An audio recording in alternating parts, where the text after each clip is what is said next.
Que tal? Benvidos. Hoxe comezou a última semana do xuízo polo roubo do Códice Calixtino. A abogada do acusado, o ex-electricista da Catedral, José Manuel Fernández Castiñeiras, volveu reiterar esta mañá nos xulgados de Fontiñas que para ela o procedemento é nulo, xa que, segundo dixo, se cometeron diversas irregularidades. Esta mañá os xulgados de Fontiñas acollían a 8ª xornada do xuízo polo roubo do Códice Calixtino, que encamiñase a súa última semana de vistas.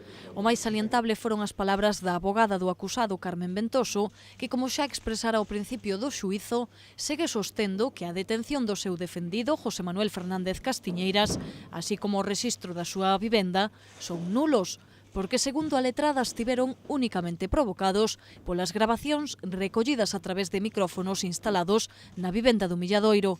Hai que recordar que se trata dunha dilixencia declarada nula polo tribunal na primeira sesión. Por outra parte, tamén chamou a atención a declaración do organista da Catedral, Joaquín Barreira, que confesou que chegou a ter medo de que o códice aparecera na súa casa, polo que el mesmo pediu un rexistro á policía. Tiña medo, explicou, de que alguén tivera colocado o manuscrito no seu domicilio para inculpalo. Mais cousas, unha vez rematada a Feira Internacional de Turismo que se celebrou estes últimos días en Madrid, toca facer balance. Dende a Xunta consideran que a presenza de Galicia en Fitur foi moi exitosa. O obxectivo é que no 2016 a nosa comunidade chegue a recibir uns 5 millóns de turistas. A directora de Turismo de Galicia cualificou como un grande éxito a participación galega na Feira Internacional de Turismo de Madrid. Nava Castro explicou que un dos puntos máis importantes, os contactos profesionais, tivo uns resultados moi satisfactorios. Destacou ademais a experiencia virtual ofrecida aos visitantes de Fitur para que poideran observar o botafumeiro no interior da Catedral de Santiago. Foi, dixo a responsable de turismo, un dos principais reclamos desta cita. No balance hai que destacar a gran presenza de medios de comunicación e o interese polo Camiño de Santiago. Calculamos que polo stand de Galicia en Fitur poideron pasar ao redor de 160 medios de comunicación galegos, españois e internacionais interesados pola nosa oferta turística. Creemos que Fitur 2015, por ese motivo, pois foi todo un éxito para nós, para Galicia. Estamos seguros de que, froito deste gran traballo, continuaremos incrementando pois neste ano que comeza o número de turistas que escollen como destino Galicia e que xa ten un reflexo pois no número de peregrinos no Camiño de Santiago, que xa conta con un 34% máis que o ano pasado. A Xunta ten como obxectivo que no ano 2016 Galicia chegue a recibir uns 5 millóns de turistas e, segundo parece, a promoción en Fitur foi esencial de cara a conseguir esa meta. O evento durou 5 días, dende o pasado mércores ao domingo, e durante estas xornadas o posto adicado á nosa comunidade ofreceu máis de 30 presentacións das 4 provincias. Dende o Concello tamén fan unha lectura moi positiva do seu paso de Fitur. A concelleira de Turismo explicou que houbo moitas reunións e todas elas moi satisfactorias. Ademais, destacou a boa mestura que se fixo para promocionar Santiago como destino de patrimonio histórico e tamén como destino gastronómico. A sensación que nos trouxemos foi moi positiva porque creo que precisamente fixemos un bo mix no sentido de levar ese gran motivo de visita que temos gastronómico con ese festival gastronómico que o ano pasado foi a primeira edición e xa presentamos o segundo, que será do 16 ao 21 de abril, Compostela Gastronómica 2015, e tamén de ver que estamos como cidade punteira en canto á actividade turística, tanto nos datos que estamos a ter, que estamos a ter uns resultados moi bons por encima da media española. Aínda relacionado co turismo, falámoslles agora do Camiño de Santiago e que a ruta xacobea non deixa de darnos boas noticias. En xaneiro chegaron á nosa cidade 1.200 peregrinos. Esta cifra supón 300 camiñantes máis que o mesmo mes de 2014 e, o que é o máis salientable, 48 máis que en xaneiro do ano santo de 2010. O Camiño segue a traer moitos peregrinos estranxeiros que xa supoñen o 60% dos camiñantes, a maioría de orixe asiática. E máis, en xaneiro, Corea encabezou a lista de peregrinos internacionais seguidos de italianos e portugueses. Estes datos de xaneiro continúan a senda do 2014 con 237.000 camiñantes, a cifra máis alta da historia, exceptuando o Ano Santo de 2010. Seguimos 10 dos empresarios máis prestixiosos de Galicia van dar as claves do seu éxito nunha xornada titulada 100 consellos para 2015 na que participa o Concello de Santiago. Trátase dun encontro no que poden participar 500 persoas para coller ideas e poñelas en práctica nas súas empresas. O Palacio de Congresos acollerá o mércores a xornada 100 consellos para 2015. No encontro daránse cita 10 dos mellores empresarios de Galicia que darán cada un deles 10 claves para o éxito empresarial. Unha iniciativa que busca, desde un enfoque positivista pero realista, dar unas líneas de actuación o de acción para este año 2015. Por eso se realiza a principio de año, estábamos dudando si a final de año 2014 o principio de año, y finalmente en este principio de año, a día 4 de febrero, pues para que los empresarios, los directivos de empresas, puedan estar juntos y debatir sobre cómo se puede afrontar este 2015. Y esta forma de dirigir empresas está basada en el modelo de aquellos que han tenido éxito y que están teniendo éxito, y por ello hemos contado con 10 profesionales. O obxectivo é doble, compartir ideas e buscar colaboracións.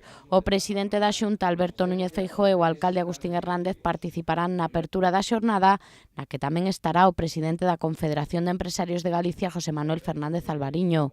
Os relatorios correrán a cargo do presidente do Grupo Cenor, Javier González, o da Cooperativa Feiraco, José Montes, o presidente do Estaleiro Hijos de Barreras, José García, o responsable de Pérez Rumbao, José Ramón Pérez Nieto, o director xeral de Begalsa Eroski, Joaquín González, a conselleira delegada de Geriatros, Josefina Fernández, o presidente do Celta, Carlos Mouriño, e o presidente de Eurovesa, José Sierra. E a ONG Manos Unidas comeza esta semana a poñer en marcha a súa campaña anual contra a fame, unha campaña que neste 2015 leva por lema Loitamos contra a pobreza. Apúntaste. Mañá mesmo un misioneiro diocesano dará unha charla aquí en Santiago para explicar en que se empregan as axudas. Loitamos contra a pobreza. Apúntaste, ese é o lema da campaña contra a fame que pon en marcha neste mes de febreiro de 2015 Manos Unidas. A ONG da Igrexa Católica ten como obxectivo a axuda, promoción e desenvolvemento dos países do sur e pro sábado e domingo que ven organizan todas as igrexas a súa colecta anual, unha recadación que vai parar a proxectos nos países menos favorecidos, como ben explica este misioneiro diocesano que pasou os últimos anos exercendo de sacerdote nunha poboación de Togo. Basándonos un poco en cómo conocemos a nuestra población, cómo trabajamos nosotros, pues ahí es donde vemos que para todo este tipo de cosas, que son las más elementales y primarias, también nosotros echamos mano de Manos Unidas, justamente, para poder financiar escuelas, pozos, lucha contra la erosión, alfabetización de adultos. Todo este tipo de trabajos, pues siempre contamos con su apoyo porque nosotros no podríamos. Ramón Delgado dará unha charla mañá ás 8 da tarde na sala de a Fundación na Rúa do Vilar, no que será o acto central da posta en marcha da campaña. Nesta conferencia relatará algúns episodios da súa experiencia como misioneiro. El problema que yo veo es en el momento en que un miembro de la familia cae enfermo. No hay seguridad social. Si tú tienes que ir al dispensario o al hospital, hay que pagar. La gente no está acostumbrada a tener dinero y guardarlo en el bolsillo, sino que a veces pues tienen que vender el cerdo, tienen que vender las gallinas, tienen que vender el buey, depende de qué tipo de enfermedad se trate para ir vendiendo pues cosas de la casa que tienen ahí un poco pues como caja de ahorros, digamos, ¿no? Ellos no tienen acceso a los bancos y sus limitaciones llegan hasta ahí. Entonces cuando mandas cotizar un poco. Pero a veces en el momento de comenzar el curso, cuando tienen que pagar la escolaridad los niños, los padres si tienen 4 o 5 hijos que van a la escuela, tienen bastantes problemas de poder pagar todo de un golpe. E que, segundo explica este misioneiro, o que pretenden é educar a poboación para que poida valerse por sí mesma. Yo creo que se han dado cuenta que son tantas las necesidades que hay que cuando no hay seriedad, nosotros ni somos interlocutores, o sea, no escuchamos. Entonces, solo cuando ellos han hecho ya un esfuerzo y vemos que hay seriedad en ellos, es cuando entramos, ¿no? Entonces, cada vez más sí que es cierto que hay asociaciones, se constituyen grupos, se constituye un responsable para la gestión, todo este tipo de cosas las va habiendo para que cada vez vaya habiendo más eficacia en ellos. Y ellos los van viendo, que cuando son serios nosotros respondemos, cuando no son serios, pues nosotros mismos también nos quedamos ahí un poco como ellos dicen, ¿no? A mirar a ver qué pasa. Ademais da colecta da fin de semana e desta conferencia, o venres lerase un manifesto na Praza do Toural ás 8:15 da tarde. Despois organizaránse varias ceas solidarias nas parroquias dos Tilos, Fontiñas, O Pilar e Ortoño. En clave cultural contámoslles que Mofa e Befa volven aos escenarios composteláns e fanno en verso e que o dúo teatral atrevese coa poesía nunha obra que xa tivo moito éxito no Festival de Almagro. Estarán no Teatro Principal de mércores a sábado. Mofa e Befa non perden ritmo, enfróntanse a un novo desafío e que Bobas e Galegas, Mofa e Befa no século de ouro, a obra que poderemos ver estes días no Principal, recolle o testemunho de Calderón de la Barca ou Lope de Vega sen perder a esencia deste dúo cómico. Bobas e Galegas ou Mofa e Befa atrévense cunha cousa máis, que é co teatro en verso, que sempre foi unha bella aspiración, sempre houve unha admiración moi forte polo poema O borracho e o eco, e máis pola venganza de Don Mendo. Como, dada a situación actual do teatro, non podemos chegar a facer esas obras tan boas, pois Mofa e Befa enfróntanse a textos de Calderón. Kiko Cadavale, o director desta obra que estará do mércores ao sábado no Principal grazas ao bono de Teatro Galego. A música, parte esencial da dramaturxia e do texto, correu a cargo de Fernando Reyes. Outro dos puntos fortes da obra é a escenografía, formada por preto de 200 almofadas. As entradas xa están á venda na billeteira do teatro, prezo de 10 euros, 8 no anfiteatro. E con isto damos xa paso a outras propostas culturais que, como sempre, lles recollemos na nosa axenda.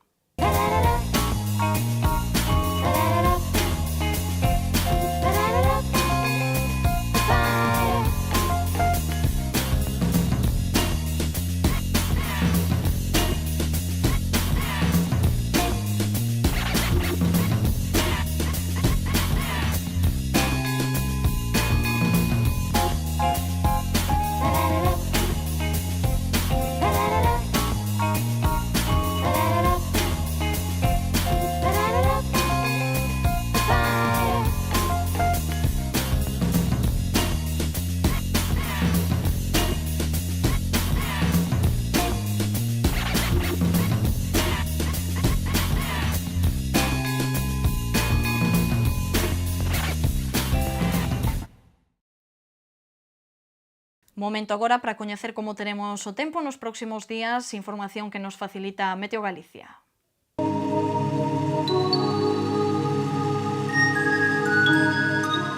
Pedras de Santiago ofrécelle a información do tempo.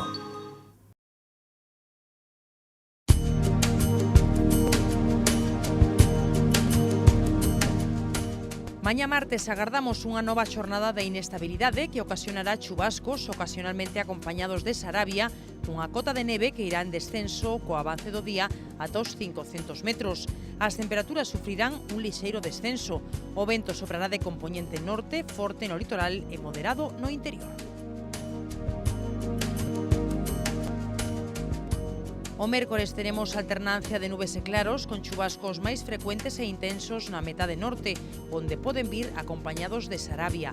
A cota de neve comezará nos 400 metros nas primeiras horas, subindo ata os 600 pola noite. As temperaturas baixarán lixeiramente con xeadas no interior. Os ventos soprarán moderados de compoñente norte con intervalos fortes nas primeiras horas no litoral. Os xoves os ceos presentarán alternancia de nubes e claros con chubascos no norte e leste da comunidade. A cota de neve situarase arredor dos 600-700 metros de altitude. As temperaturas descenderán lixeiramente. O vento soprará de compoñente norte moderado na costa e frouxo no interior.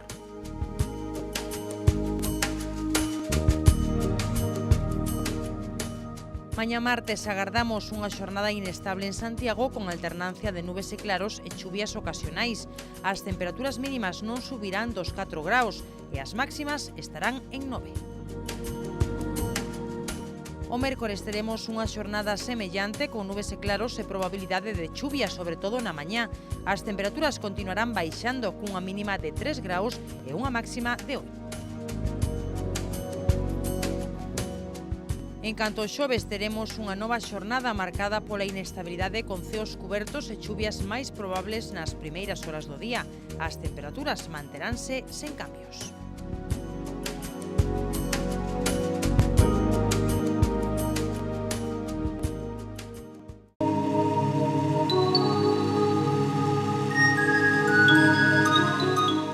Pedras de Santiago ofreceulle a información do tempo.